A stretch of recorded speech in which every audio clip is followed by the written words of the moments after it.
अजीमी education channel reviving the teaching concepts. आज के इस वीडियो लेक्चर में डियर स्टूडेंट्स हम शुरू करने जा रहे हैं सेकेंड ईयर फिजिक्स का जो हमने तीसरा टॉपिक किया थर्मल एक्सपेंशन, उस टॉपिक के न्यूमेरिकल्स, और उससे पहले हम देखेंगे साइंटिफिक रीजंस। अब तक जो 3 टॉपिक्स हम पढ़ चुके हैं। पहला टॉपिक हमने पढ़ा heat, temperature and difference between heat and temperature. दूसरा टॉपिक हमने पढ़ा टेम्परेचर स्केल्स का, जिसमें हमने Celsius scale, Fahrenheit scale, kelvin scale और एब्सोल्यूट जीरो का कांसेप्ट हमने पढ़ा। और तीसरा जो बड़ा टॉपिक एक्चुअल में हमने अब तक पढ़ा है दैट इज थर्मल एक्सपेंशन। ये एक बड़ा टॉपिक था जिसमें हमने काफ़ी सारी चीज़ें कवर की। हमने इसमें देखा कि थर्मल एक्सपेंशन क्या होती है, कितने टाइप्स की थर्मल एक्सपेंशन होती है। तो पता चला कि 3 टाइप्स की थर्मल एक्सपेंशन होती हैं। एक कहलाती है लीनियर, दूसरी कहलाती है एरियल या सुपरफिशियल, तीसरी कहलाती है वॉल्यूमेट्रिक या क्यूबिकल एक्सपेंशन। फिर हमने इसमें ये पढ़ा कि थर्मल एक्सपेंशन में लीनियर एक्सपेंशन के इन पर्टिकुलर एप्लीकेशंस हमने देखी। बायोमेटालिक स्ट्रिप बनाई थी, बायोमेटालिक स्ट्रिप कैसे काम करती है। फिर बायोमेटालिक स्ट्रिप को इस्तेमाल करते हुए हमने बायोमेटालिक थर्मोस्टेट और बायोमेटालिक थर्मोमीटर पढ़े थे।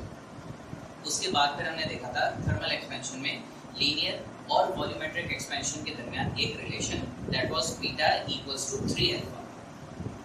इसमें जो हमने लीनियर एक्सपेंशन और वॉल्यूमेट्रिक एक्सपेंशन पढ़ा था तो हमने देखा था कि काफ़ी सिमिलरिटी है दोनों के दरमियान, लीनियर और वॉल्यूमेट्रिक के दरमियान, इस तरह से कि जो फॉर्मूले इवन द डेफिनेशंस जो हमने लीनियर एक्सपेंशन में पढ़ी थी, मिनिमम चेंजेस के साथ, स्लाइट चेंजेस के साथ, थोड़े बहुत अगर हम टर्म्स बदल दें, ठीक है, जहाँ लीनियर है वहाँ वॉल्यूमेट्रिक कर दें, तो इस तरह से जहाँ लेंथ आ रहा है वहाँ वॉल्यूम कर दिया। तो हमने देखा कि डेफिनेशन जो लीनियर एक्सपेंशन में हमने बनाई थी, इन 2 चेंजेस के साथ साथ वॉल्यूमेट्रिक एक्सपेंशन की डेफिनेशन भी अपने आप बन जाती है। और फिर हमने ये भी देखा था कि इन्हीं टर्म्स को अगर लीनियर के बजाय हम सुपरफिशियल या एरियल कर दें और हम लेंथ की जगह एरिया कर दें, तो बस ये 2 चेंजेस अगर हम करते हैं तो लीनियर एक्सपेंशन की तमाम फॉर्मूले और टर्म्स और डेफिनेशंस की मदद से हम सुपरफिशियल एक्सपेंशन की भी डेफिनेशंस, उसके कोफिशिएंट्स और उसके रिलेटिव फॉर्मूला डिराइव कर सकते हैं। फिर हमने इनके कोफिशिएंट्स के दरमियान रिलेशन देखा था और वो रिलेशन था beta equals to 3 alpha. Volumetric expansion में बीटा इक्वल्स टू 2 अल्फा या गैमा कह लें उसको, ठीक है। और हमने ये अल्फा बीटा गैमा क्यों नाम दिए थे, इसलिए कि बेसिक तो लीनियर एक्सपेंशन होती है, उसका नाम हमने अल्फा दिया। उसके बाद लीनियर के बाद 2 डायमेंशंस वाली सुपरफिशियल, उसको बहुत सारी बुक्स में बीटा कहते हैं और वॉल्यूमेट्रिक वाली को गैमा कहते हैं। तो alpha beta gamma linear, superficial और वॉल्यूमेट्रिक एक्सपेंशन। लेकिन फिर हमने कहा था कि सुपरफिशियल एक्सपेंशन तो हम पढ़ते नहीं हैं। क्यों नहीं पढ़ते? इसलिए क्योंकि we mostly deal with the expansions in gases and liquids. Gases और liquids की expansion की जब हम बात करते हैं तो gases और liquids के volume expand होते हैं।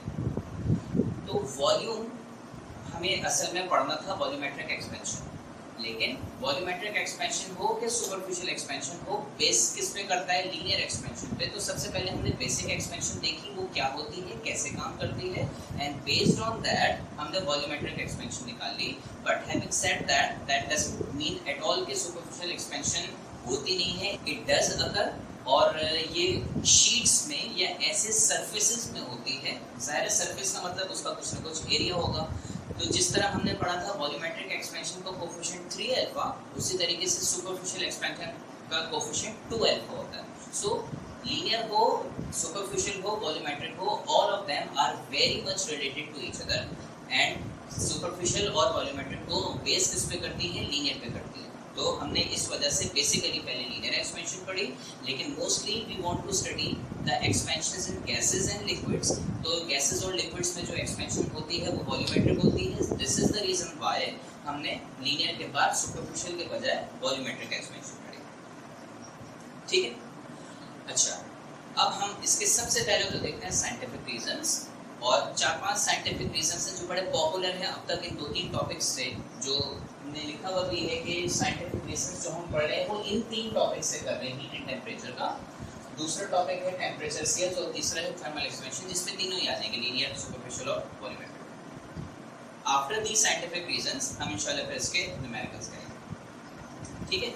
सो let us now first start with the first reason, जो कि हमसे पूछा जाता है या पूछा जा सकता है, why Earth is not in thermal equilibrium with the sun? अर्थ सूरज के साथ थर्मल इक्विलिब्रियम में क्यों नहीं है? अच्छा, ये रीजन हम इस टॉपिक के साथ इसलिए पढ़ रहे हैं because we have understood the thermal equilibrium. Thermal equilibrium का मतलब क्या होता है? जब दो बॉडीज डिफरेंट टेम्परेचर्स वाली एक दूसरे के बराबर बराबर रखी जाती हैं, इससे थर्मल कांटेक्ट में आती हैं, तो हीट ट्रांसफर होती है हाई टेम्परेचर वाली बॉडी से लो टेम्परेचर की तरफ, ठीक है, और उस वक्त तक ट्रांसफर होती रहती है जब तक कि दोनों के टेम्परेचर्स बराबर ना हो जाए। इसी लिहाज से जब दोनों के टेम्परेचर बराबर हो जाएंगे तो हम कहेंगे ये दोनों बॉडीज थर्मल इक्विलिब्रियम में आ गई हैं, ठीक है।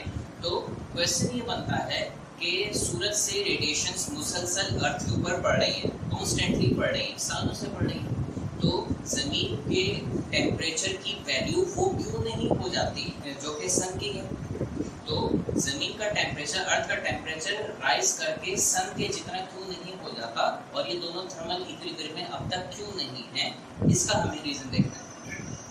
तो आपने ये बात शायद यकीनन आपको पता होगी कि जब कभी भी कोई बॉडी उसके ऊपर रेज इंसिडेंट होती है, चाहे लाइट रे हो या हीट की वेव्स हो, ठीक है, जब किसी बॉडी के ऊपर जब वेव्स इंसिडेंट होती हैं तो वो तीन तरह के फिनोमेना अंडरगो करती है। मिसाल के तौर पे यहाँ समझें कि एक सरफेस है और इस सरफेस से यहाँ से कुछ रेज आ रही हैं, ठीक है, कोई सी भी वेव्स होंगी, लाइट वेव्स होंगी, हीट वेव्स होंगी, एक ही जैसा बिहेवियर रहता है तमाम तरह की वेव्स के अंदर। वो क्या, कुछ हिस्सा तो इसका इमीडिएटली टकरा के वापस चला जाता है जिसे हम कहते हैं रिफ्लेक्शन। ये इंसिडेंट वेव का पहला हिस्सा टूटा और टूट के किसमें चला गया, रिफ्लेक्टेड वेव बन के वापस चला गया। अगर ये लाइट वेव है तो लाइट की वेव रिफ्लेक्ट हो जाएगी, हीट वेव है तो हीट की वेव रिफ्लेक्ट हो जाएगी, ठीक है। फिर जब एक हिस्सा इसका रिफ्लेक्ट हो गया तो दूसरा हिस्सा बच गया, जो हिस्सा बच गया वो ये पार्टिकल सरफेस का जिस पे ये वेव इंसिडेंट हुई है, ये जिस पे ये वेव आगे वाक़ई हुई है, पड़ी है, ये उसको एब्जॉर्ब कर लेता है। तो कुछ हिस्सा उसने अपने पास रख लिया, कुछ हिस्सा उसने रिफ्लेक्ट करा दिया, ठीक है। जो हिस्सा इसने अपने पास रख लिया इसको हम कहते हैं एब्जॉर्प्शन,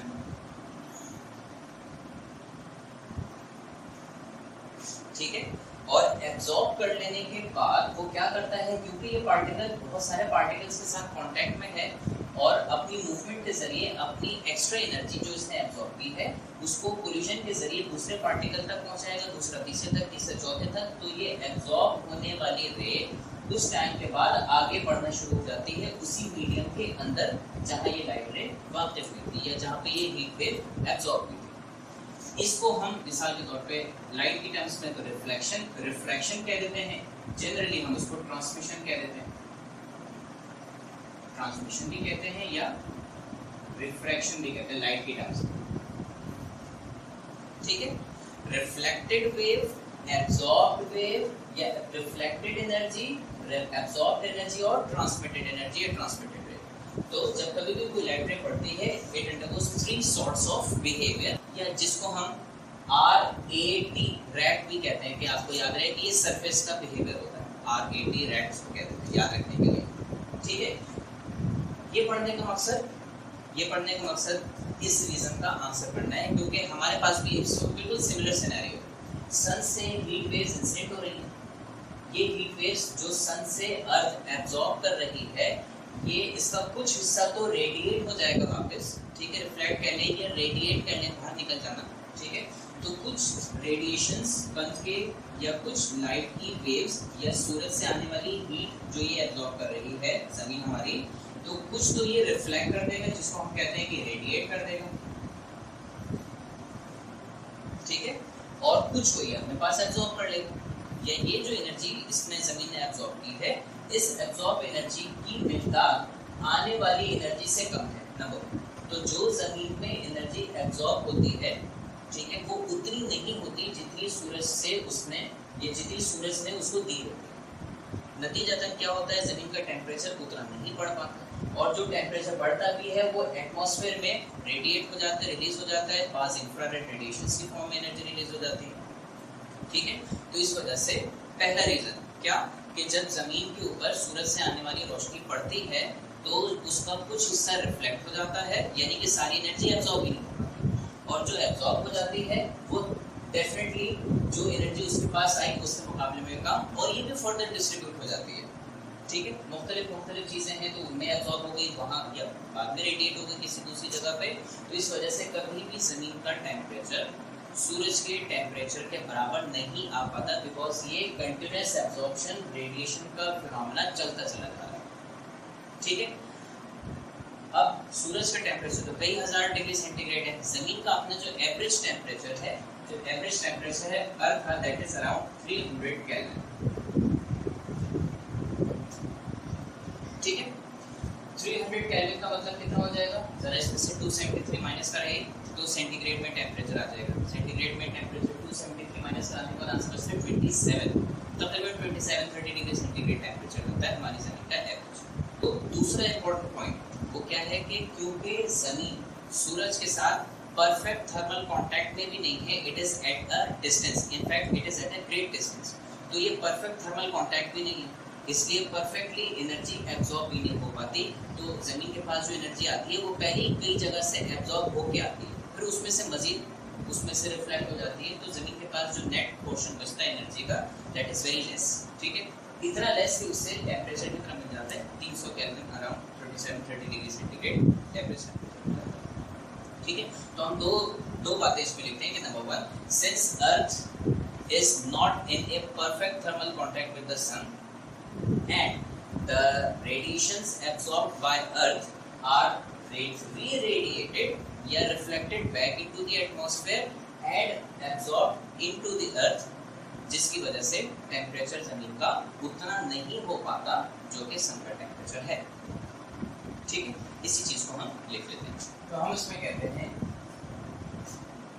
अच्छा आप पूरा लिखिएगा सेंटेंस कि the earth is not in thermal equilibrium with the sun because, मैं इसको जरा शॉर्ट करके लिख रहा हूं, it is so because while the earth is being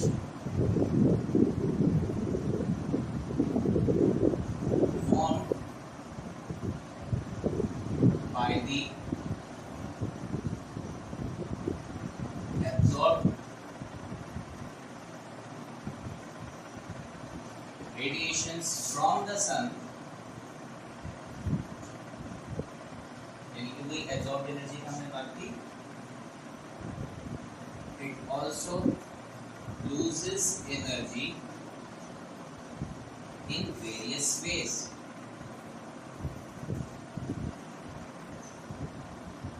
For example, infrared rays, convection,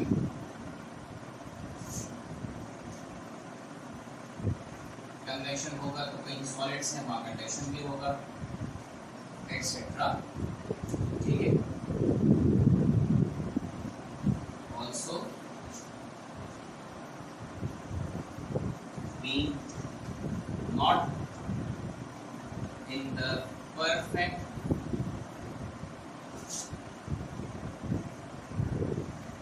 thermal contact with the sun,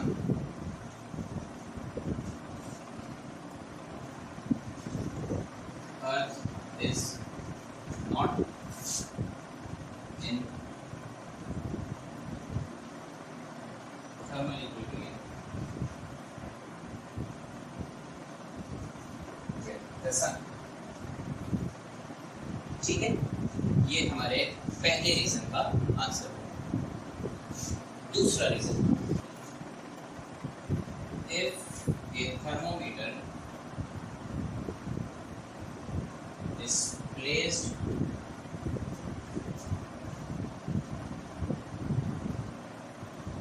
in sunlight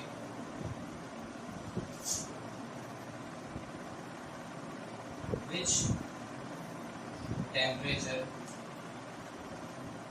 would it measure?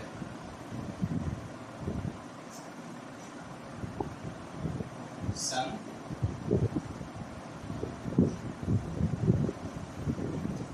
atmosphere,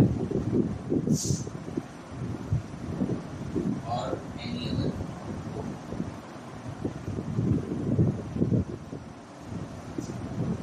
ये question bio में अक्सर बच्चों से पूछा जाता है कि अगर सनलाइट एक जगह पड़ रही है और आप उसको डायरेक्ट सनलाइट में, थर्मोमीटर को डायरेक्ट सनलाइट में रखते हैं, तो वो थर्मोमीटर किस चीज़ का टेम्परेचर मेजर करेगा? तो ऐसे समझे कि जैसे सहन है या एक जगह खुला मैदान है, आप वहाँ चले गए और आप वहाँ थर्मोमीटर लेके खड़े हो गए। अब वो थर्मोमीटर जो टेम्परेचर मेजर करेगा वो किस चीज़ का टेम्परेचर मेजर करेगा? सूरज की रोशनी भी आ रही है, ठीक है, सूरज की रोशनी भी है, जो इर्द गिर्द का माहौल है, एटमॉस्फेयर है, एनवायरनमेंट है, हवा है, उसका टेम्परेचर भी है, या कोई और टेम्परेचर को मेजर करेगा? तो आंसर इज थर्मोमीटर हमेशा उस टेम्परेचर को या उस ऑब्जेक्ट के या उस जगह के टेम्परेचर को मेजर करता है जो उसके साथ डायरेक्ट कांटेक्ट में होता है। तो थर्मोमीटर के साथ जिसको आप बाहर लेके खड़े हुए हैं टेम्परेचर नोट करने के लिए, उसके साथ कौन कांटेक्ट में आ रहा है? उसके साथ एटमॉस्फेयर यानी कि हवा कांटेक्ट में आ रही है, सराउंडिंग्स कांटेक्ट में, ठीक है। तो वो surrounding in the form of air and atmosphere, वो टेम्परेचर वो इस थर्मोमीटर के साथ कांटेक्ट में है, जिसकी वजह से जो टेम्परेचर मेजर होगा वो किसका मेजर होगा? उसी एटमॉस्फेयर का या सराउंडिंग का जो उसके साथ कांटेक्ट।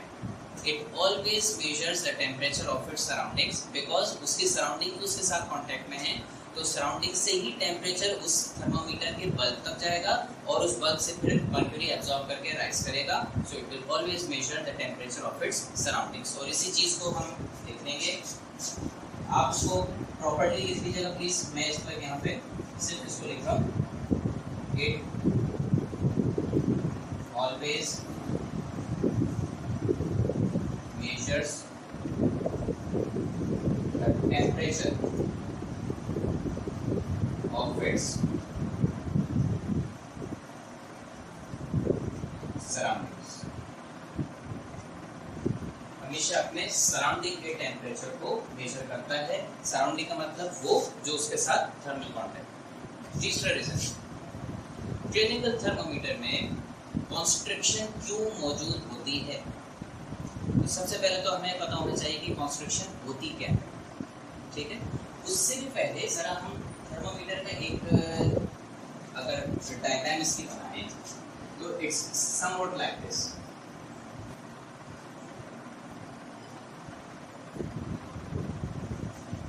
ठीक है। यहाँ से इसमें एक कैपिलरी राइज करके जा रही होती है और ये थर्मोमीटर का बल्ब है।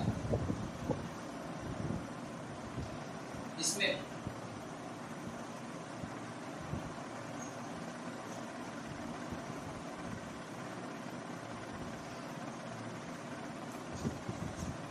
I know I have pathetic drawing, please ignore it। मैं सिर्फ आपको चारों के कंसेप्ट आपको क्लियर कर दूं। अच्छा, यहाँ कुछ कैलिब्रेशन होती है, ठीक है। ऐसा हमें दिखता है लेकिन एक्चुअली ऐसा होता नहीं है। इस थर्मोमीटर के अंदर बल्ब, ये जो थर्मोमीटर का है ये उसका ग्लास है, जिस ग्लास के अंदर थर्मोमीटर या मर्क्यूरी मौजूद है, और ये हिस्सा इसकी कैपिलरी कहलाती है जिसमें मर्क्यूरी या अल्कोहल मौजूद होता है, ठीक है। अच्छा, बल्ब के ऊपर कैपिलरी बिल्कुल स्ट्रेट नहीं होती, बल्कि इस कैपिलरी के अंदर इस तरह से एक अदर बैंड बना दिया जाता है,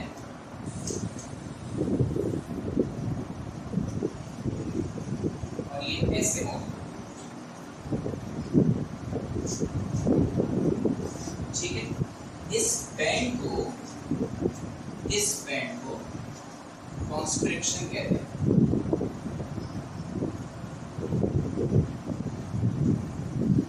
ठीक है।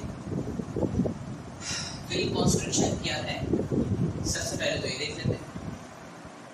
क्लिनिकल थर्मामीटर में चाहे अल्कोहल वाला हो या मर्क्यूरी वाला थर्मामीटर हो, किसी भी लिक्विड इन ग्लास थर्मामीटर के अंदर व्हाट हैपेंस कि कैपिलरी ऑफ द थर्मामीटर, उसमें बल्ब से कुछ फासले के ऊपर एक स्लाइड सा बैंड मौजूद होता है, या एक स्लाइड सा कर्व ऐसा मौजूद होता है। इस slight bend in the capillary of a liquid in glass thermometer near the bulb is known as constriction.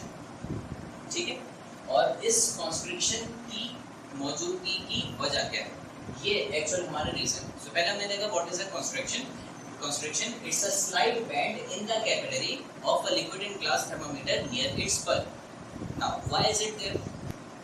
जब हम थर्मोमीटर से टेम्परेचर नोट करते हैं, मिसाल के तौर पे कोई पेशेंट है, आपने उसको थर्मोमीटर लगाया बुखार चेक करने के लिए, अब जब आप उसको थर्मोमीटर बाहर निकालेंगे तो क्योंकि हम ये जानते हैं कि mercury is very sensitive to temperature, और उस टेम्परेचर के कम या ज़्यादा होने से वो एक्सपेंड या कॉन्ट्रैक्ट होता है। तो मिसाल के तौर पे a patient is in fever, जब आपने उसको थर्मोमीटर दिया तो उसका बॉडी टेम्परेचर ज़्यादा था, मर्क्यूरी राइज कर गया। जैसे ही थर्मोमीटर हम वहाँ से निकालेंगे, बाहर निकालेंगे, और वो हवा में आएगा तो एकदम से ड्रॉप इन टेम्परेचर की वजह से मर्क्यूरी कॉन्ट्रैक्ट होगा और फौरन वो भी ड्रॉप करेगा। सो बाय द टाइम आप रीडिंग नोट करना चाहेंगे तब तक तो एटमॉस्फेयर का टेम्परेचर ड्रॉप होने की वजह से मर्क्यूरी का लेवल भी ड्रॉप हो चुका होगा, तो हमें उस मर्क्यूरी का एग्जैक्ट लेवल यानी कि पेशेंट का सही टेम्परेचर नहीं पता चल सकेगा। तो ज़रूरत किस बात की है? ज़रूरत इस बात की है कि मर्क्यूरी जो हम टेम्परेचर नोट करने के लिए इस्तेमाल कर रहे हैं, थोड़ी देर अपनी जगह पे खड़ा रहे, थोड़ी देर अपनी जगह पे मौजूद रहे, होल्ड करके रखें इस मर्क्यूरी को इतनी देर एटलीस्ट कि हम टेम्परेचर को नोट कर सकें। उसके लिए क्या किया जा सकता है? अगर ये सीधी सीधी होती तो मर्क्यूरी आसानी से फॉल कर जाता, ड्रॉप कर जाता। तो हमने क्या किया, एक बैंड बना दिया रास्ते में।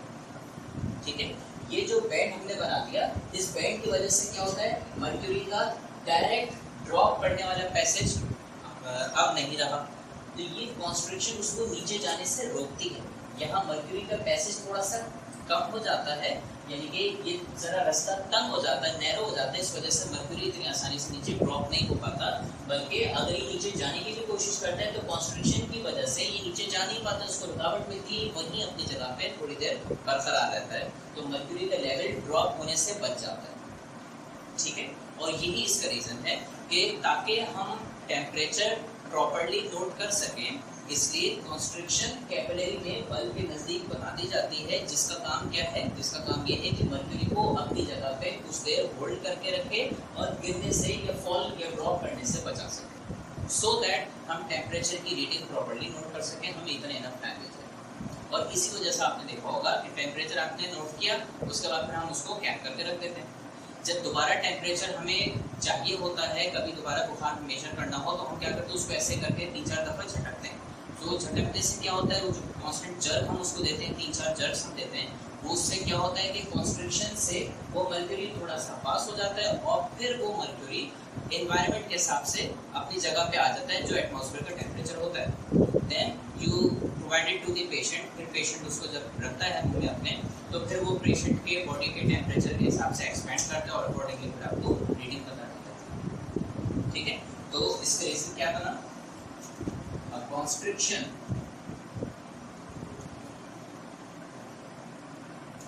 is a slight bend in the capillary of a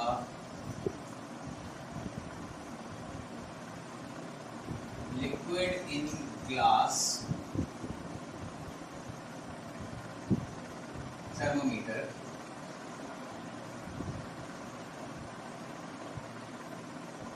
near the bulb या near its bulb। ठीक है, it is there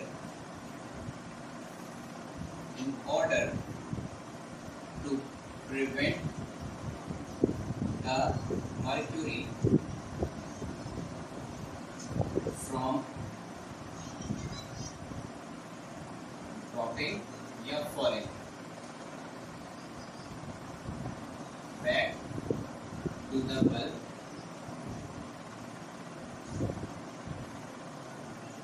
while holding it there in the capillary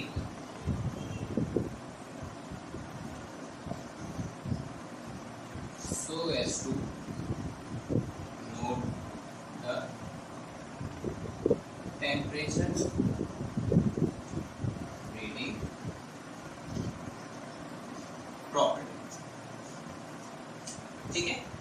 A constriction is a slight bend like this in the capillary of a liquid in glass thermometer near the bulb of the thermometer, and it is there in order to prevent the mercury from dropping or falling back to the bulb while holding it there in its position, so that we can take the reading of the temperature properly.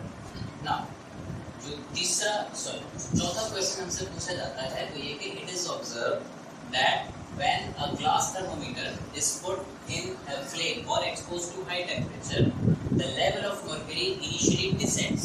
यानी कि mercury की level initially drop करता है और फिर rise करना शुरू करता है and then starts to rise. Give scientific reason for this fact.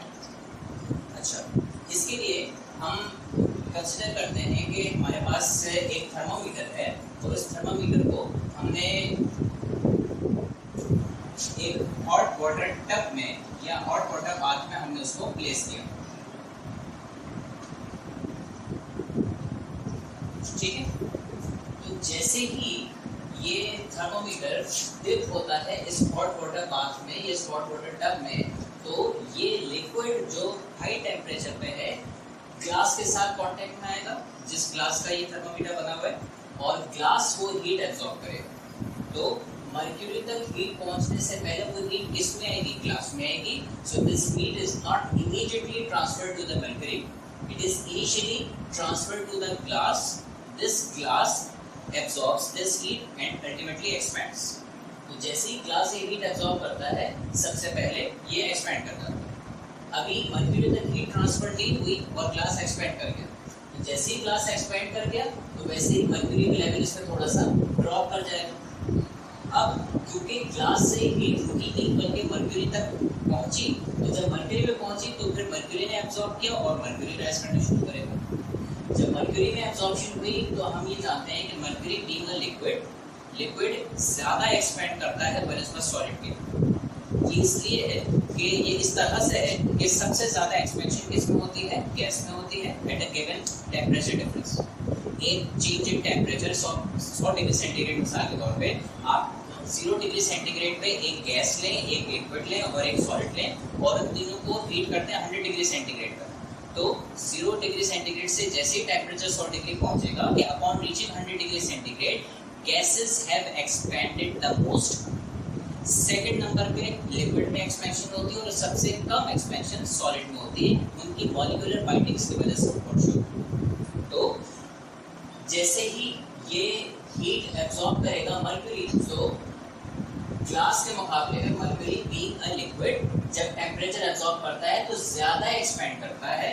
नतीजतन क्या होता है कि मर्क्यूरी का लेवल राइज करने शुरू कर देता है. सो ये इसका रीज़न बनता है. इसको हम ज़रा समझ कर लें. हमने कहा कि जैसे ही किसी ग्लास थर्मोमीटर को हम हॉट वाटर में या हाई टेम्परेचर पे एक्सपोज करते हैं तो ये ग्लास इनिशियली हीट एब्जॉर्ब करके एक्सपैंड करता है, जिसकी वजह से मर्क्यूरी का लेवल ड्रॉप कर जाता है बिकॉज अभी तक मर्क्यूरी एक्सपैंड नहीं किया. लेकिन वो हीट जो ग्लास ने एब्जॉर्ब की है जब मर्क्यूरी तक पहुंचेगी तो mercury being liquid expends more than solid या मोर देन द ग्लास, तो फिर मर्क्यूरी का लेवल राइज करना शुरू करता है.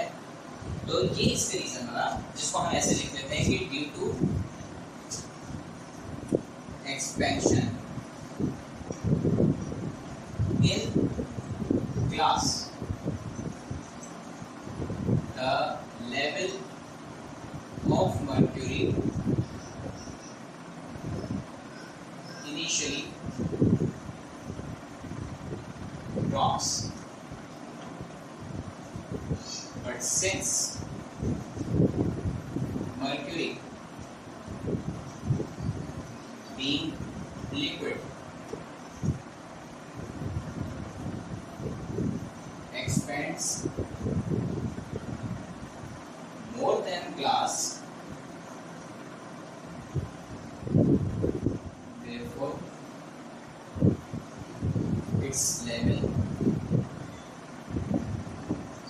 starts to rise in the thermometer. ये इसका सिंपल सा रीजन होता है, ठीक है। Now the last question, the last scientific reason that can be asked from these topics is कि एक शीट है मेटल की, उस मेटल की शीट को दरमियान से ड्रिल कर दिया गया, यानी कि उसमें होल कर दिया गया। अब जब उस शीट को हम हीट करते हैं तो वो शीट एक्सपेंड करती है, और एक्सपेंड करने के बाद बीच में जो उसके होल हमने किया हुआ था ड्रिल, वो होल का साइज भी एक्सपेंड हो जाता है। वो होल का साइज एक्सपेंड ही क्यों होता है? Why doesn't it reduce? वो कम क्यों नहीं होता, वो हमेशा बढ़ता ही क्यों है? ये रीजन हमसे पूछा जाता है कि if a sheet drilled with a hole is heated, then the sheet expands in a way that the size of the hole increases instead of being reduced. Give scientific reason for this fact. तो जो पहला ख्याल आपके जहन में आएगा, obviously because of thermal expansion, but the question is not that simple as we generally think. कहने का मकसद ये है कि ये शीट अगर हम देखें मिसाल के तौर पे, जिसके अंदर हमने यहाँ पे एक होल ड्रिल कर दिया, ठीक है। आप कहेंगे कि भाई जिसको शीट को जब हम हीट करते हैं तो ये शीट एक्सपेंड करेगी, नतीजे में होल जो है वो बढ़ जाएगा। बिल्कुल ठीक बात है, लेकिन अगर ये होल सिर्फ एक्सपेंशन से ही बढ़ता तो ये एक्सपेंशन तो दोनों तरफ हो सकती है ना। ये बाहर जाएगा तो ऐसे एक्सपेंड कर जाएगा, लेकिन अगर इमेजिन हम करें कि ये इस सिंक में आगे बढ़ रहा है और ये होल हमारा इतना हो जाए, तो भी तो ये शीट यहाँ से यहाँ तक थी, अब ऑल द वे एक्सपेंड करके इस तरफ आ गई, तो एक्सपेंशन तो भी हुई। तो जब एक्सपेंशन दोनों सिंकों में हो सकती है, आउटवर्ड या इनवर्ड, तो फिर हमेशा ये होल बढ़ता ही क्यों है? होल का साइज रिड्यूस क्यों नहीं होता? जबकि अगर होल का साइज रिड्यूस हो जाए तो भी तो एक्सपेंशन हो रही है। तो अगर थर्मल एक्सपेंशन सिर्फ होल का साइज बढ़ जाने में है, तो थर्मल एक्सपेंशन होल का साइज रिड्यूस हो जाने में भी हो सकती है, ठीक है। तो इसका रीजन हमें देखना है कि why this hole always gets bigger instead of getting smaller and smaller. जबकि थर्मल एक्सपेंशन दोनों तरह से हो सकती है, शीट एक्सपेंडिंग आउट या शीट एक्सपेंडिंग इन, दोनों सूरतों में। लेकिन एक्सपेंडिंग इन में होल का साइज रिड्यूस हो जाएगा, लेकिन हम ये नहीं देखते, होल का साइज रिड्यूस नहीं होता। What we see as a fact is the hole always gets bigger, so we need to find out, इसका मतलब है कि एक्सपेंशन हमेशा यही वाली हुई है, तो we need to find out कि why this expansion occurs only, ये वाली एक्सपेंशन क्यों नहीं होती, ठीक है। I hope ये क्वेश्चन आपको क्लियर हुआ हो। So now let us look at the answer. ये शुरू करने से पहले हम जरा बिल्कुल बेसिक सी बात करते हैं। हम ये जानते हैं कि किसी भी मेटल की एक अगर हम रॉड लें, ठीक है, उस रॉड को अगर मैं हीट करता हूँ तो हीट करने के बाद उस रॉड की लेंथ इंक्रीज कर जाती है, तो ये हमारा चेंज इन लेंथ आ जाएगा आफ्टर हीटिंग। तो ये हमारा टेम्परेचर राइज कर जाएगा डेल्टा टी। तो जब किसी भी मेटालिक रॉड का टेम्परेचर हम बढ़ाते हैं through a certain amount delta T, we know it expands, उसमें जो लेंथ बढ़ जाती है उसकी, उसको हमने एक्सपेंडेड लेंथ या इंक्रीज इन लेंथ डेल्टा के नाम दिया। नाउ यहाँ से जरा हम उसको थोड़ा सा इमेजिन करें कि इस रॉड को आपने ऐसे करके फोल्ड कर दिया, और फोल्ड करने के बाद ये रॉड ऐसे हो गई, और सपोज ये वो एंड है जिन दोनों को आपने मिलाया, तो ये वो एंड बना, ठीक है। तो हमने एक रॉड ली और उस रॉड को ऐसे करके बेंड कर दिया, सर्कल बना दी या रिंग बना दिया, ठीक है। अब जब हम इसको हीट करेंगे, डेल्टा टी टेम्परेचर देंगे, तो व्हाट विल हैपन? इसको एक्सपेंड होना चाहिए। एक्सपेंड होने के बाद हम क्या जानते हैं कि ये रॉड एक्सपेंड होने के बाद ऐसे हो जाएगी, तो ये एक्सपेंडेड रॉड है। अब अगर जरा इस एक्सपेंडेड रॉड को मैं गोल घुमाऊं, रिंग बनाऊं, तो ये बड़ा रिंग बनेगा ऑब्वियसली, समझे कि ये वो एंड आगे दोनों। तो हुआ क्या, हम ये जानते हैं कि ये एक हमारे पास रॉड थी, इस रॉड का डायमीटर है सपोज d, इसको मैं d1 कह देता हूं, ये रॉड थी जिसको हमने रिंग बनाया और इस रिंग का डायमीटर था d1। अब जब हम इसको हीट करते हैं तो हम जानते हैं कि रॉड है जब हीट होगी तो हमेशा एक्सपेंड होगी, और एक्सपेंड होगी इस तरह से कि इसकी लेंथ इंक्रीज कर जाएगी, ये बड़ी लेंथ हो जाएगी, तो ये ऐसा रिंग बनाएगा कि जिसका डायमीटर भी बढ़ेगा। इस डायमीटर को हम d2 का नाम देते हैं, ठीक है। तो ये रिंग जब हीट होगा तो हीट होने के बाद किस फॉर्म में चला जाएगा, इंस्टेड ऑफ गेटिंग स्मॉलर ये हमेशा लार्ज रिंग बनाएगा, क्योंकि हम जानते हैं कि रॉड एक्सपेंड करती है, और एक्सपेंड होने के बाद ये हमेशा ऐसे ही बड़ी होने का मतलब ये है कि जब ये रिंग बनाएगा तो ग्रेटर डायमीटर रिंग बनाएगा। एनीवेज ये बात तो हमें समझ में आती है, ठीक है, कि किसी रिंग को जब हम हीट करेंगे तो ring will expand because the rod expends, in the same way the ring will expand and will be of a greater diameter. Now अब इसको हम अपने सिनेरियो के हिसाब से कर लेते हैं। We are not considering expansion in a ring, we are being asked about the expansion in a metallic sheet drilled with a hole. इसमें हम क्या कह सकते हैं, इसमें हम ये कह सकते हैं कि सपोज ये हमारे पास मेटल की शीट है, इस मेटल की शीट में हमने बीच में ये एक होल ड्रिल किया, सही।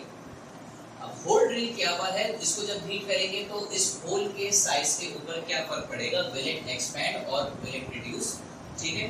तो इसके लिए हम ये दोनों पॉसिबल वेज समझते हैं, ठीक है। दोनों में से एक रॉन्ग कंसिडरेशन है और एक राइट कंसिडरेशन। तो मैं पहले रॉन्ग कंसिडरेशन की तरफ जाता हूँ ताकि आपको राइट कंसिडरेशन ज्यादा आसानी से समझ में आ जाए। नाउ व्हाट विल हैपन, अगर हम scenario number 1 wrong scenario consider करें कि अगर ये शीट इनवर्ड एक्सपेंड करती तो इनवर्ड एक्सपेंड करने से ये आगे की तरफ बढ़ जाता, एक्सपेंशन तो होगी, ये वाला हिस्सा बढ़ तो गया, लेकिन इनवर्ड एक्सपेंशन में जब ये वाला हिस्सा बढ़ गया तो ये जो रिंग बनता अंदर, इस रिंग का साइज हमारा रिड्यूस हो जाता। जब रिंग का साइज हमारा रिड्यूस हो जाएगा तो इसको हम क्या कंसीडर कर सकते हैं, हम ये कह सकते हैं कि इस शीट को आप कंसीडर करें एक ऐसी शीट जिसके होल के ऊपर ये वाला जो हिस्सा बना हुआ है, तो सीरीज ऑफ पार्टिकल्स नहीं कंसीडर कर सकते इसको, जो इसको एनसर्कल कर रहा है। तो ये जो रिंग हमने लिया हुआ है, इस रिंग के ऊपर भी कुछ पार्टिकल्स मौजूद होंगे इसी शीट के, ठीक है। और अगर ये इनवर्ड ही एक्सपेंड करेगा तो एक्चुअली इनवर्ड एक्सपेंशन का मतलब क्या हुआ, ये पार्टिकल्स जो कि इसी शीट के हैं ये यहाँ से सरक के इस तरफ आ गए होंगे, यानी कि होल का डायमीटर रिड्यूस हो गया होगा। तो होल का डायमीटर तो हीट करने पे रिड्यूस नहीं, हमेशा बढ़ता है।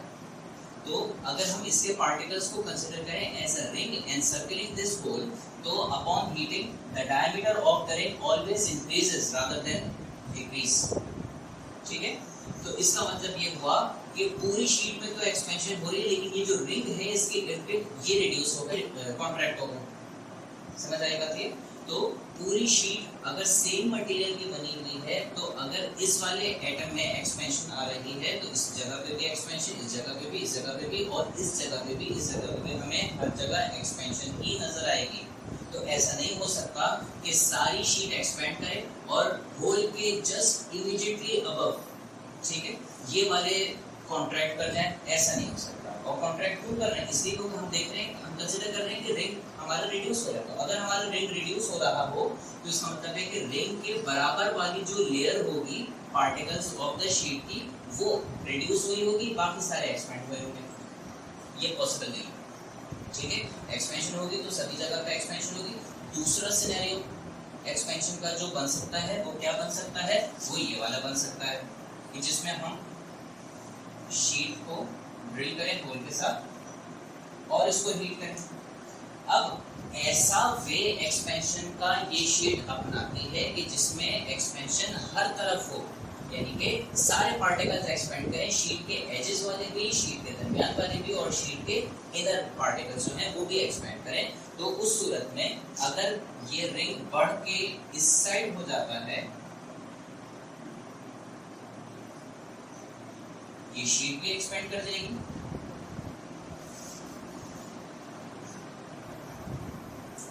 और ये रिंग भी हमारा बढ़ जाएगा, ठीक है। ये रिंग हमारा बढ़ जाएगा तो इसका मतलब क्या है कि ये पार्टिकल्स जो कि इसके होल के गिर्द थे अब ये इस तरफ आ गए हैं,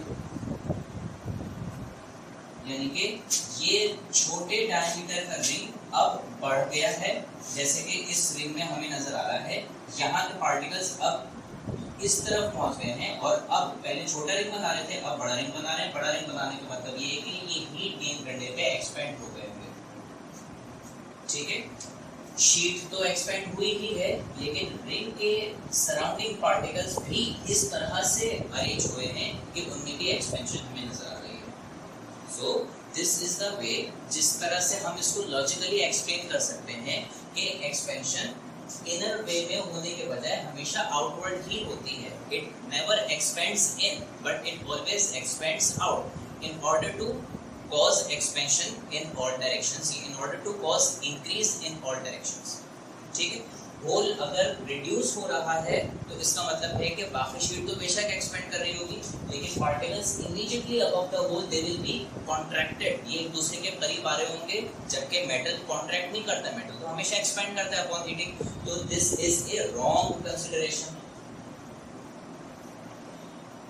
ये राइट कंसीडरेशन है कि जिसमें पार्टिकल्स अपने आप को इस तरह से अरेंज करते हैं, या एक्सपेंशन उस डायरेक्शन में होगी जिस डायरेक्शन में पार्टिकल्स रिंग के इमीडिएटली सराउंडिंग पार्टिकल्स ये भी एक्सपेंड करें और शीट के बाकी एजेस पे या जहां जहां पार्टिकल्स हैं वो सारे एक्सपेंड करें। इसको हम लिख देते हैं। यहाँ पे हमने एक कंसीडरेशन की है इंतहाई खामोशी के साथ, वो ये कि we have considered या we are considering या talking about specifically homogeneous sheets। homogeneous sheets का मतलब क्या होता है? homogeneous means uniform, यानी कि sheet of same material। अगर कॉपर की शीट आप ले रहे हैं तो सिर्फ कॉपर ही हो, उसमें कोई दूसरा एलिमेंट या मेटल मिक्स ना हो, अलॉय ना हो, कॉपर ही हो, ठीक है। या अगर आयरन की शीट ले रहे हैं तो वो आयरन की ही हो, एल्युमिनियम की ले रहे हैं तो एल्युमिनियम की ही हो। ये इसलिए है ताकि हम सिंपल वे में रख सकें, चीज़ों को समझ सकें कि अगर एल्युमिनियम की शीट है तो एक जैसी एक्सपेंशन सब जगह पे होगी, क्योंकि सारी एलिमेंट्स, सारे पार्टिकल्स, सारी एटम्स एल्युमिनियम के होंगे। अगर उसमें एलिमेंट्स मिक्स होंगे तो सबके टेम्परेचर कोफिशिएंट्स अलग अलग होंगे, सबके एक्सपेंशन के कोफिशिएंट्स अलग होने की वजह से उनमें एक्सपेंशन का रेट अलग अलग होगा। तो रिंग जो फॉर्म होना चाहिए है वो भी ऐसा रिंग नहीं होगा, उसमें थोड़ी सी कॉम्प्लेक्सिटी आ सकती है। सो हम बेसिक सिनेरियो समझने के लिए कंसिडर करते हैं कि एक होमोजेनस शीट, सेम मेटल की शीट अगर हो तो उसमें इतना इजी या इतना सिंपल एक्सपेंशन हमें नजर आता है कि रिंग ऑलवेज एक्सपेंड्स, ठीक है। हेटेरोजेनस शीट होगी तो उसमें भी एक्सपेंशन होगी, लेकिन डिफरेंट टेम्परेचर कोफिशिएंट्स की वजह से उसकी थोड़ी एक्सप्लेनेशन या उसकी थोड़ी शेप रिंग जैसी नहीं होगी, जरा सी मुख्तलिफ होगी, मे बी थोड़ा ओवल हो जाए, मे बी जरा और डीफॉर्म हो जाए, ठीक है। बट एक्सपेंशन उसमें भी होगी और डायमीटर जो भी बनेगा वो उसका इंक्रीज ही करेगा। रिंग जो बनेगा तो जो भी शेप बनेगी, लेकिन पुराने वाले शेप के मुकाबले में वो इंक्रीज करेगा, ठीक है। और अगर इस रिंग को रिड्यूस ही होना हो, एक पॉइंट और, अगर आप चाहें कि नहीं ये रिंग हमेशा रिड्यूस ही हो, मैं ऐसा मटेरियल लूँ कि जिस मटेरियल को हम हीट करें तो रिंग एक्सपेंड ना करे बल्कि रिंग क्या करे, रिड्यूस हो जाए। तो रिंग को रिड्यूस करने के लिए ऐसे मटेरियल के अंदर आपको रिंग या होल ड्रिल करना पड़ेगा जिसका टेम्परेचर कोफिशिएंट नेगेटिव होता है। ये शायद हमने पहले बात की थी। देखिए, दो तरह के मटेरियल्स होते हैं। मोस्टली वो मटेरियल्स होते हैं जो हीट करने पे एक्सपेंड और कूल डाउन करने पे कॉन्ट्रैक्ट होते हैं। ये नेचुरल बिहेवियर है, इसलिए substances that expand upon heating are termed to have positive coefficients of linear expansion या पॉजिटिव कोफिशिएंट्स ऑफ एक्सपेंशन। उनके अल्फा की वैल्यू प्लस में आती है, ठीक है। लेकिन ऐसे भी कुछ मटेरियल्स हैं, बहुत ही कम ही सही लेकिन बहरहाल हैं जरूर, ठीक है। एक को तो हम सब जानते हैं जो कि हीट करने पे कॉन्ट्रैक्ट होता है और कॉन्ट्रैक्ट यानी कि कूल डाउन करने पे वो एक्सपेंड होता है, ऑपोजिट बिहेवियर दिखा रहा है, and that material is water. आप जब 4 डिग्री सेंटीग्रेड से 0 डिग्री सेंटीग्रेड तक वाटर को हम कूल डाउन करते हैं तो नॉर्मली क्या होना चाहिए है, कूल डाउन करने पे उसको रिड्यूस होना चाहिए, but it abnormally expands. This is why it is called anomalous expansion of water.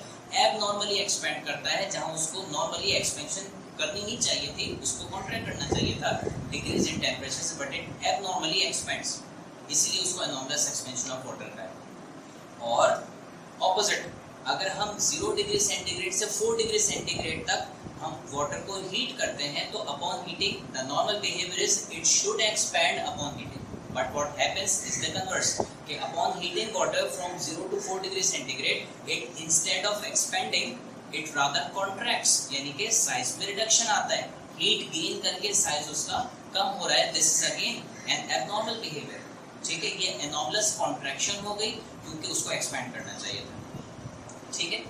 ये भी थर्मल एक्सपेंशन इन लिक्विड्स में एक एक्सेप्शन है वाटर की कि जिसमें एनॉमलस एक्सपेंशन होती है।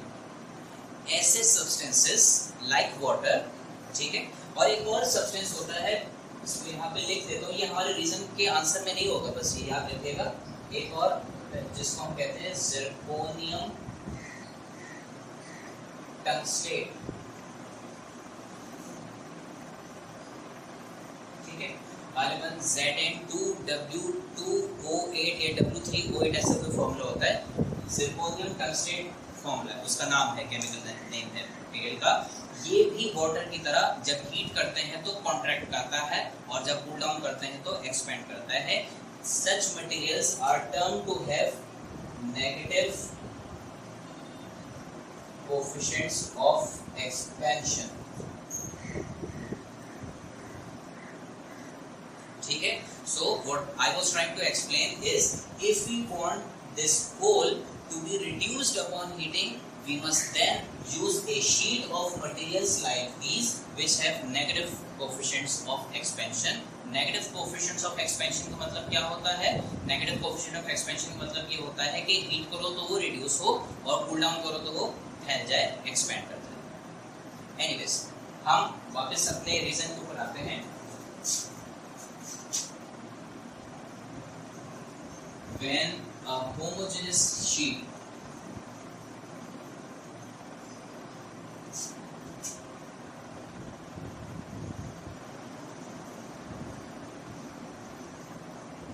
is heated,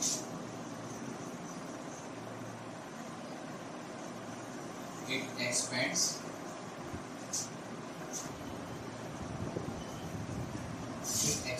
in all directions.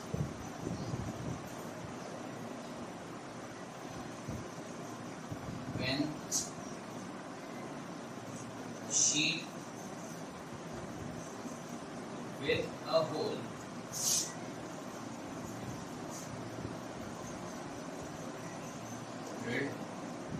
is heated,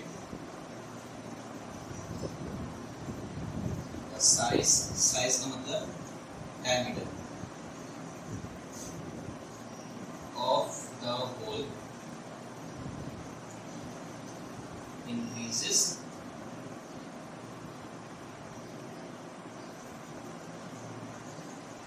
because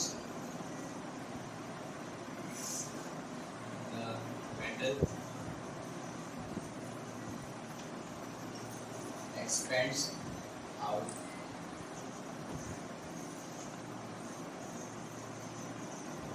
in all directions. Diagrammatically हम इसको ऐसे शो कर सकते हैं, ठीक है। ये तो थे हमारे कुछ possible scientific reasons, 4-5 scientific reasons हमने अब तक देखे हैं इन 3 टॉपिक्स से रिलेटेड। आपके जहन में या आपके नॉलेज में कोई और साइंटिफिक रीजन हो इन टॉपिक्स से related, so please let me know through your comments, so I shall answer those reasons as well.